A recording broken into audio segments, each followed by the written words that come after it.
Hey Marco, let's have AI do our project. That's a great idea. Let's do that with customer. Yeah, I have a customer in mind, ISS. And let's have actually a real team. Yeah, and let's give them all the AI tools they want to have. That's what we're gonna do. That will be interesting.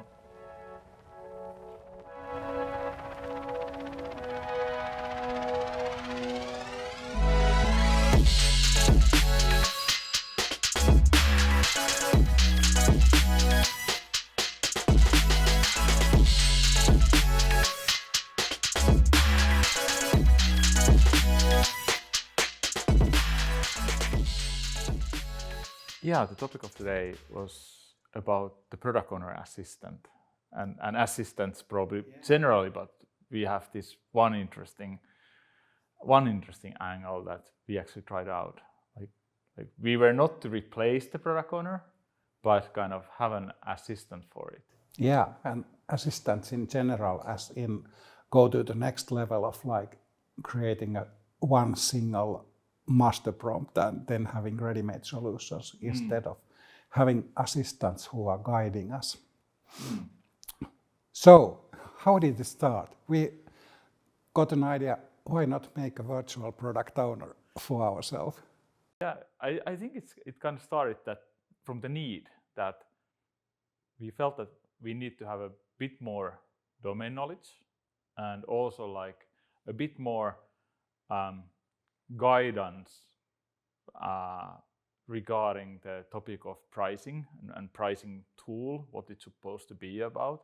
And we also thought that it would be really nice, instead of us having documents about it, having a kind of interactive assistant that we can chat. And it was so natural actually to think that, okay, I mean, that's obvious kind of next thing to do. Yeah, so let's take all of the documents client is giving us, and instead of us having, because nobody reads the documents. Yeah, let's be honest. That. I don't read documents, you don't read documents, nobody does it. But what if we give all of those to the AI, say that this is your knowledge, this is your document base, and now you are the virtual product owner who knows all of this, and you will start answering our questions. Yeah, and we of course, since it's a product owner, we also like a bit more established that what do we expect and what's the kind of angle that we expected to kind of cover, like the prioritization, the business domain understanding, and also like representing all the different stakeholders that are then, of course, based on the knowledge. Yeah, and as we were speaking about product owners, because we have the big language model behind it, it knows everything about Scrum. So yeah, it knows what product owner is. And we told it that, okay, behave like a product owner. It immediately knew that, okay, this is what I do. Yeah, and it was actually interesting. I mean, probably one of the first things that I asked it, okay, what since I'm a team member in such and such project, what can you do for me? Which was kind of interesting that instead of like thinking that, okay, you know, where's that document or that document, you can actually start like actually asking from the kind of higher abstraction level that once again that, okay, you know, where can you help me, and what actually I should be asking from you. So it was kind of interesting to have that kind of conversation from the very beginning. Yeah, and of course, to add to the document, not only documents, but the next thing was that we took all the chat logs, because we have a Slack channel where we are chatting about the project. Why don't take all of the chat history and throw that there? Okay, now you know what we have been talking about. And as we are having our live meetings, we are a multi-site team. We are using Microsoft Teams to meet each other. And for every meeting, we are running transcript. So we are transcribing everything. Throw that in as well. So after that, our product owner, not only did it have documentation, but it also knew that what we have been discussing about, it even knew the different persons who were who. Of course, at one point, we had to make sure that as we are using international AI, we don't we are not supposed to give actual names for that one. So that was one funny side note. We had to do like obfuscation of names. Yeah, pseudonym.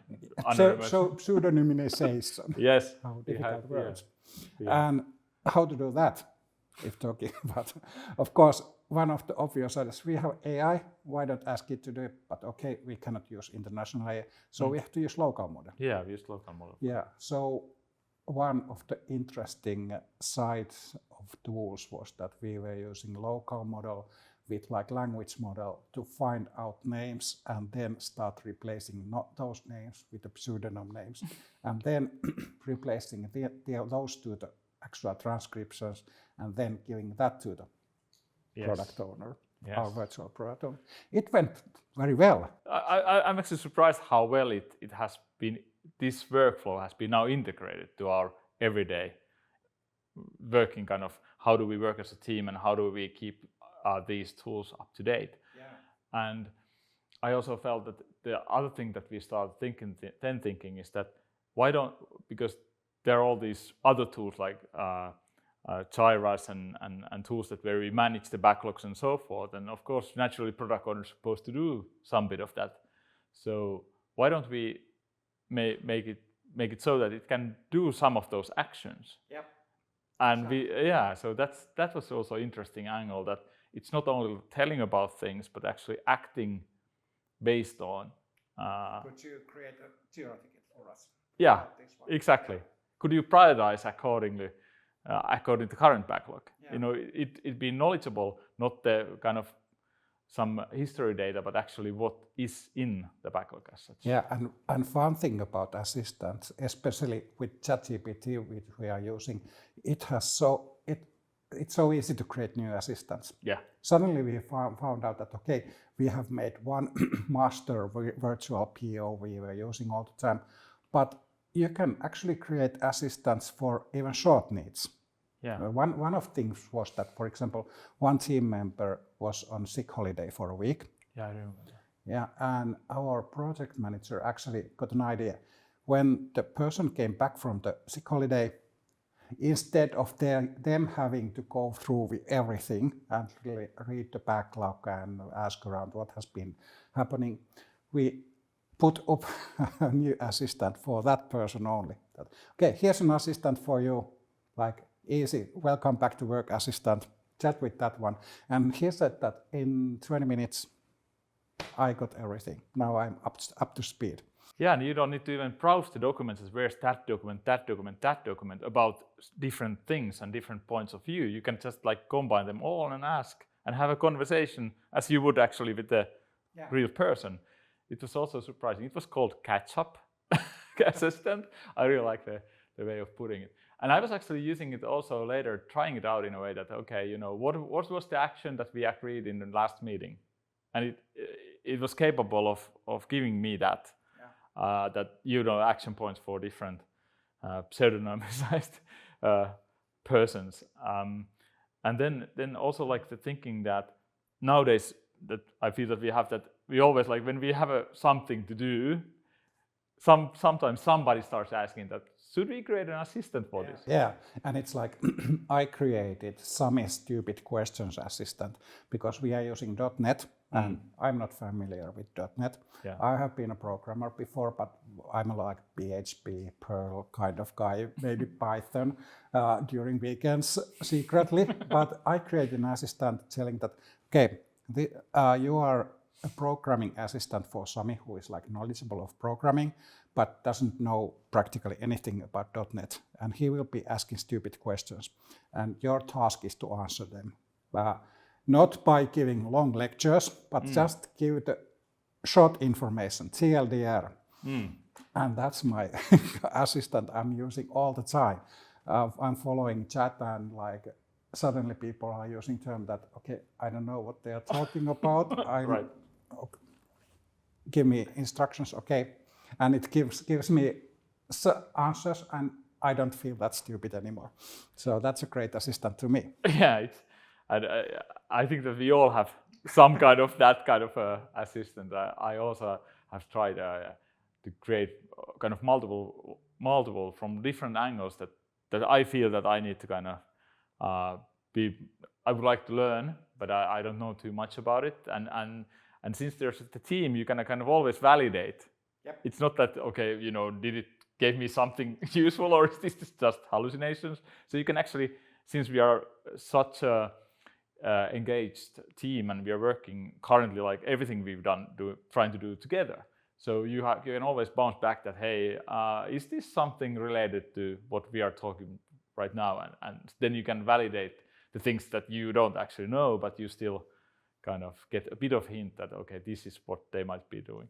And also what I've tried later on was that I started asking that, okay, since I'm from this kind of background, how this relates to the things that I know. And also like, we are having this conversation, I'm pondering about this thing. I'm not sure if this is the right time to ask that question. So I asked it straight from my assistant first, that, does this make sense, or what's the context if I want to know about this and that? So is this now the time to actually like talk about the data model, since we are talking about this and this, and or are there implications? I'm thinking that there is, but I just want to check with my assistant. I can do that. Yeah. Not all assistants were like successful. No. Do you remember when we tried to create an assistant Scrum Master? Yeah.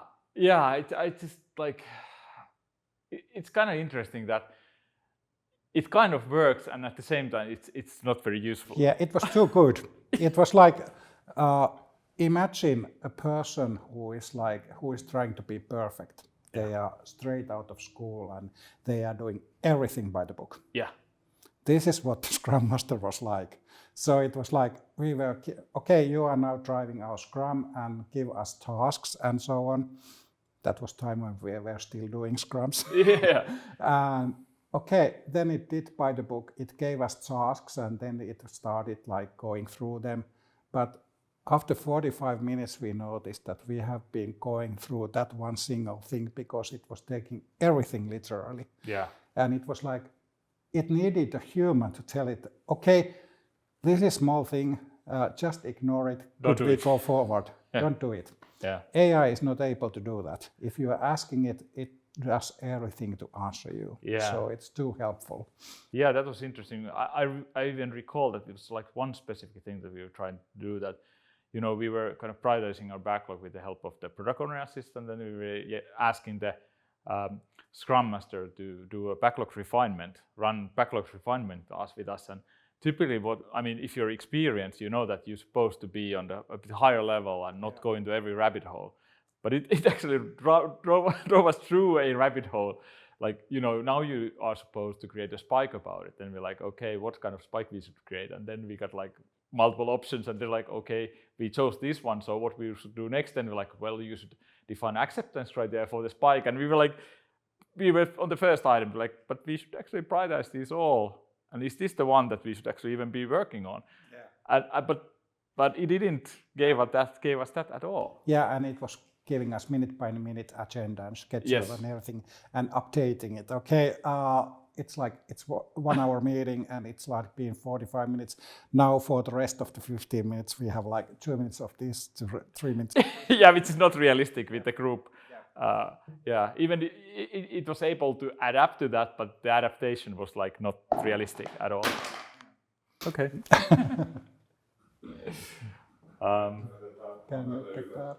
Yes. Eikö se ollut tää mun puhelin? Hey,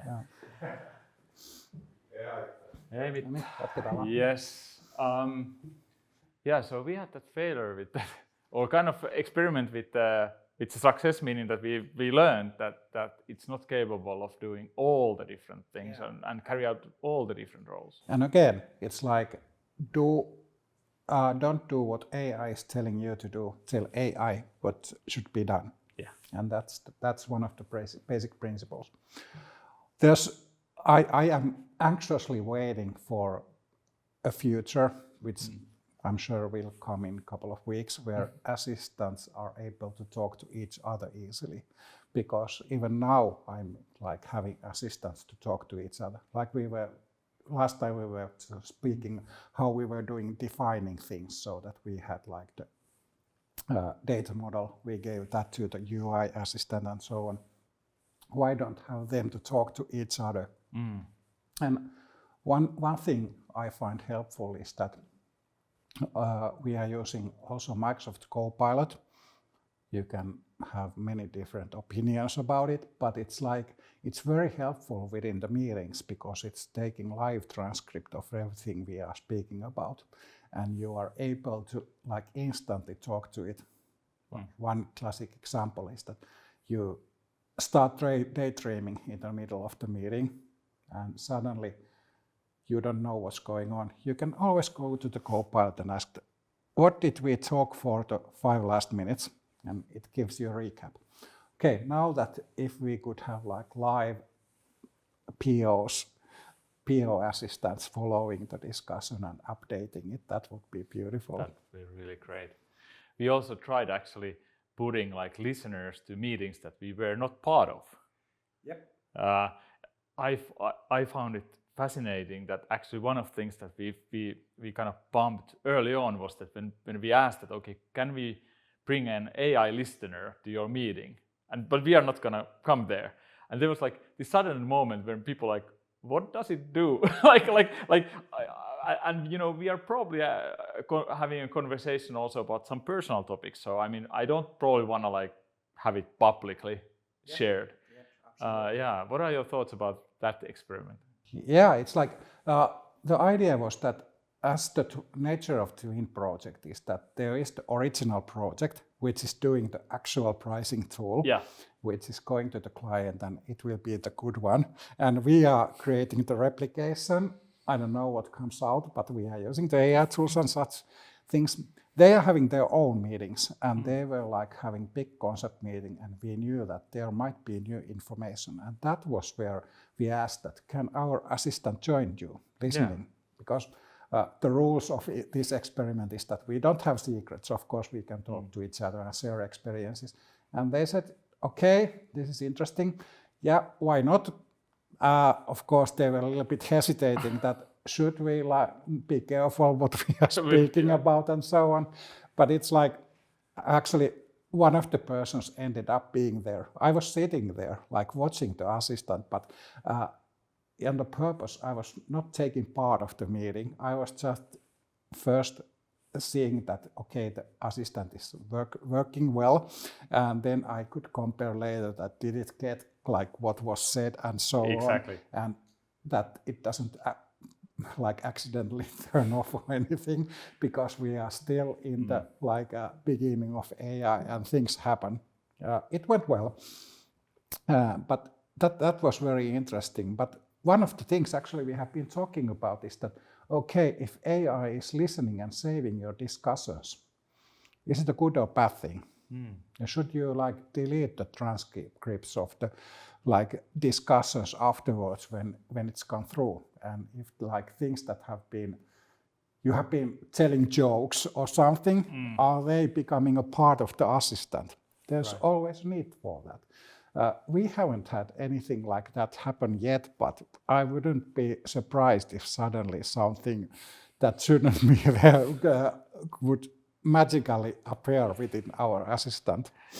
Yeah, I recall when we had a full day working together with a client, and there we actually had also the listener or assistant listening in there. And I remember somebody was coming from lunch break or something, and asking what has been discussed in the past 30 minutes or something. And since there's so much stuff in the history, it started hallucinating about roses and yeah. One of the problems actually, and this is also a problem with current technology, is that it's called RAG, which is retrieval augmented generation, which means that all the documents you are giving to AI, let it product documents, transcripts, whatever, they are the AI is building a database out of them. It's a vector database, which means that it's a little bit better database than usual, so it's context sensitive. So you can ask it that, for example, give me 10 most relevant paragraphs related to thing we are now talking about. It can do it easily. It can give you paragraphs which are related, and then AI is taking those ones and starting to form the answer to you based on those. Everything is fine if like the information which is relevant to you is within those, let's say, 10 first results. But what happens if it's in the 11th result? Exactly, which is not part of So the AI, it's like it doesn't know anything about it. It has dementia. And now that we had 8-hour meeting, our mobbing day where we were doing things, we were running the transcript for the whole day. It started to be quite long. And then the problem was that in the afternoon when I was asking that what have we've been talking during 5 last minutes, it started answering me things from the before noon. Right. So it's like it started struggling like finding the actual relevant information, and that's where the problem came. Of course, this is something that will get better, and in the future we have like much better technologies. But currently, this is a problem. Of course, there's like you have a prompt memory. You could like create one huge master prompt of like everything and give that to the AI to solve things, but that's not sustainable at all. If you are using like priced APIs, it could be like if you are using maximum capability of modern like language model, and you are giving it, you could give it a Harry Potter book and say that, okay, find me an answer within this book, but that's €1, 3 euros per question of the machine time you are using. Yeah. So it's not sustainable. It's like it's good curiosity, but the future isn't like that. You need to have some kind of ways to like fetch information within the documents and so on. And it does work rather well, but not perfectly right now. I think that we've probably pumped like many of these things that are kind of there, but not yet. I think when we are talking about assistants, we could also talk about agents, and the difference being that agents are capable of taking actions, and you can give a let's say higher level abstraction goal, like do this and plan the steps to get there, and it might be even longer term goal, and then it would take the actions. We have some early trials, and we have also like internal joke about that. You know, is this one of the agents frameworks that has been done by drunken college students, and they never have touched it after the midnight that they actually created it. So, what are your thoughts about the agents? I feel that they're somewhat it's like immature. Of course that also is very promising technology. Like we were talking about that we are using one agent, we are asking it to do stuff, and we are copy pasting it to another agent, and then we are getting things. There's this human doing copy pasting, and that's stupid. That's work for computer. So it's like, let's have AI do the copy pasting, and when we are like deciding which AI to use to answer which kinds of things, this is called orchestration. And there are already tools that are making exactly that. They have different kinds of AIs available, and then they have like this orchestrator which is doing things. And there are tools which do programming, and they work sometimes pretty well. Sometimes they struggle a bit. There might be a problem that, for example, just like our Scrum Master, it starts being too literal, and it's like goes into the eternal loop, making things better and all the time. Or it doesn't actually know how to do things, and it starts to go to quite weird directions, which sometimes is good, or sometimes it's not. But these things are, of course, getting better. So it's like, in not so distant future, you will have agents which are like connected to many different AI tools and also other tools. Not only AI, but for example, like we have spoken that we have an agent which is able to make Jira tickets. So you are able to connect to everything that has API, and that's the dream agent of like doing everything. And it might be that we are going there and we are having good agents. What happens then?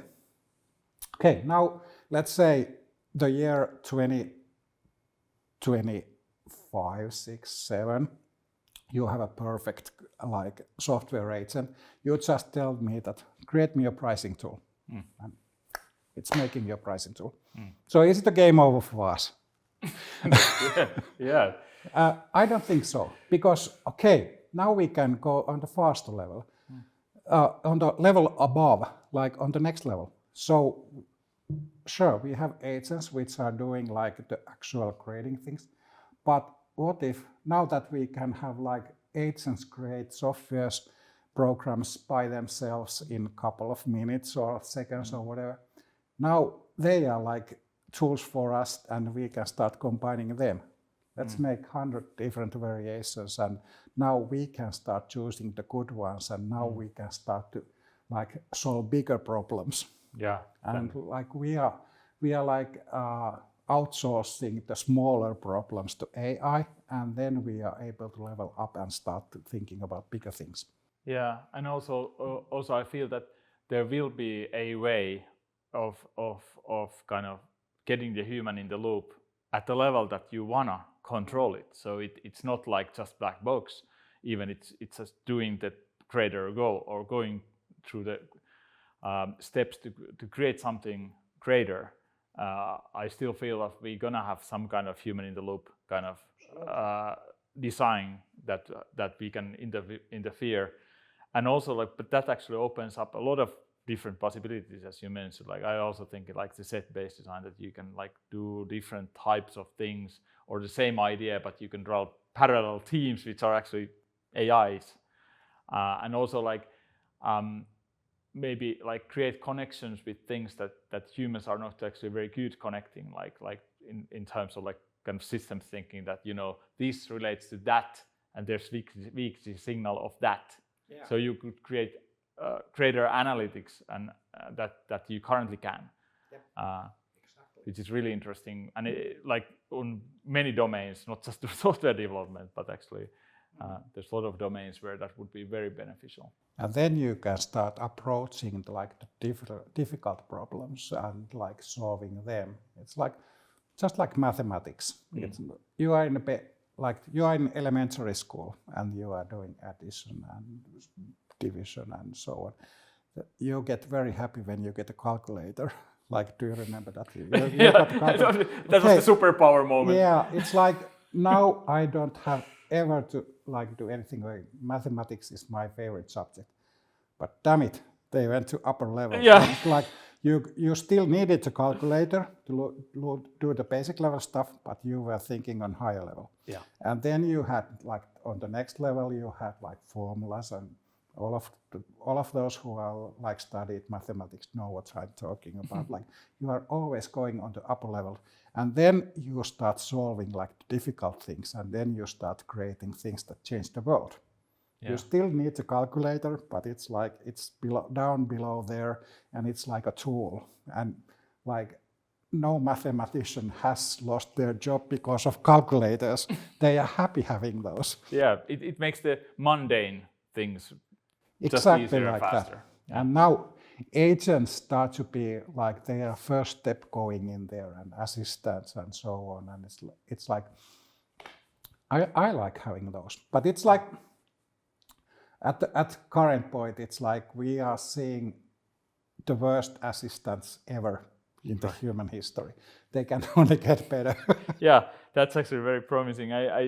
One of the things that happened outside kind of working life for me is that my wife is a teacher, and they had a conversation in the school, and they, since ChatGPT has now provided that everybody can, with a free license, create those assistants.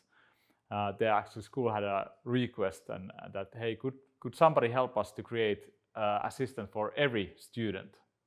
And they would like to pilot that after the summer in the Finnish schooling system, which I find that it's really, really good idea, because everybody has like, there's one teacher, or maybe there's like a team of teachers but still there's like 30, 40 students, and everybody has their own personal still journey to actually learn the new thing, whatever they are learning. I find there's like huge thing with the current technology. You don't need any of that agents and the long term like goal setting stuff. You can actually just ask that, okay, since there's such and such problem, how and teach this don't tell the answer, but tell how to proceed.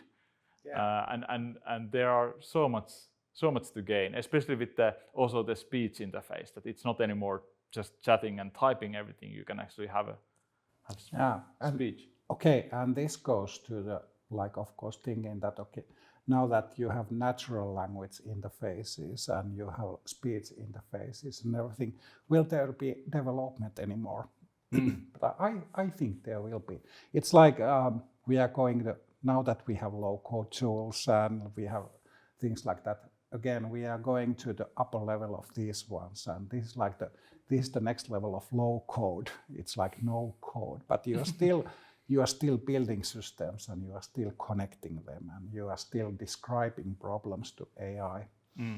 One of the eye-opening moments for me about describing things was that there's this concept called of advent of code, which is like the Christmas calendar for programmers. So it's like during December, every day you have a programming task, and it gets harder. It's fun for the programmers.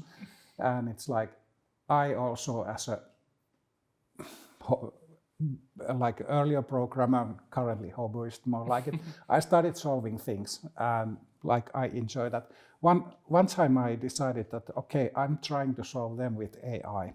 And it was like, first day, AI solved it immediately, like 6 other days. But on the 7th day, AI solved something else because they were like clever doing those problems. And I spent quite a lot of time of explaining what I really wanted to AI. And on the 8th day, it went a little harder and so on. So at some point I noticed that, okay, I'm using more time describing this problem to AI than actually programming it myself. Right. And this is like what working with AI will be, in my opinion, in the future. You are like explaining problems to AI in whatever things. It could be speech, it could be natural language, it could be connecting systems and so on. But it's like you are still building systems.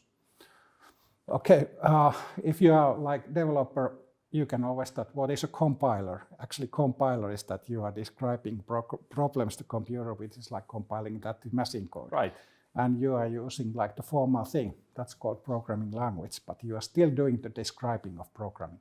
And that's the development. That's like creating a software, and that's like creating things. It's like you are defining and describing the problems. The scale of the problems depends. Are you solving the little things, or are you solving the big things?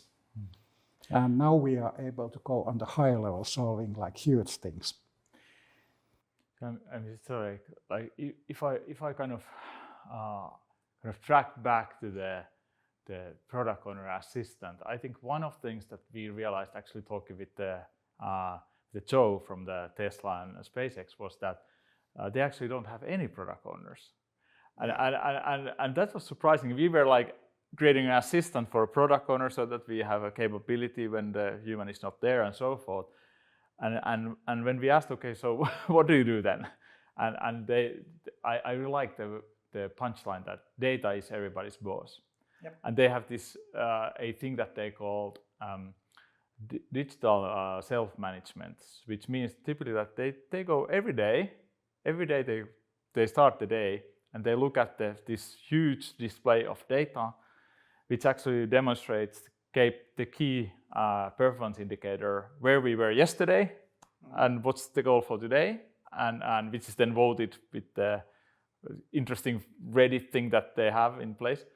But I really like the idea that okay, because we were thinking that we are gonna have an assistant for a product ownership, because that has been a bottleneck typically in many organizations, and they have thought already that okay, but why don't we, instead of like going and helping and having assistant for that, why don't we just have the data?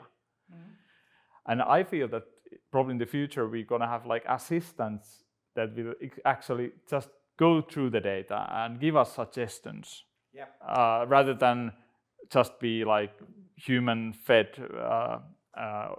kind of assistant as we are now using. Yeah, and for example, for we who are like solving the problems of clients and working with them, having the client and being able to talk to them all the time and having their input, that's also data for us. And it's like when we were having our day with the client and doing the collaborating together, our client was using their internal AI systems and really fetching things from there. So they are having their own helpers and assistants too, so that they are able to have like, of course they have huge things they have to keep lots on their mind and be able to formulate that to us, but it's like they were able to collect their own information and bring that to our hive mind when we were creating things. And I already started then, I was exactly thinking that this is now the place where AI could actually talk to AI. Yeah. Imagine our AI, the team AI, talking to the client's organizational AI and asking it the information that now the user, the client had to use the AI to fetch for. But I was just already there. I was exactly thinking the same, that this is the place where we would like to have these AIs to discuss. And maybe client would actually give that some boundaries that, I'm okay to give this data or answer these type of questions, but not these type of questions. Yeah. So again, just to give not some, copy-pasting information, but it's like giving information at some kind of API. Yeah. And we as humans, our task is to want things. Yes, yes.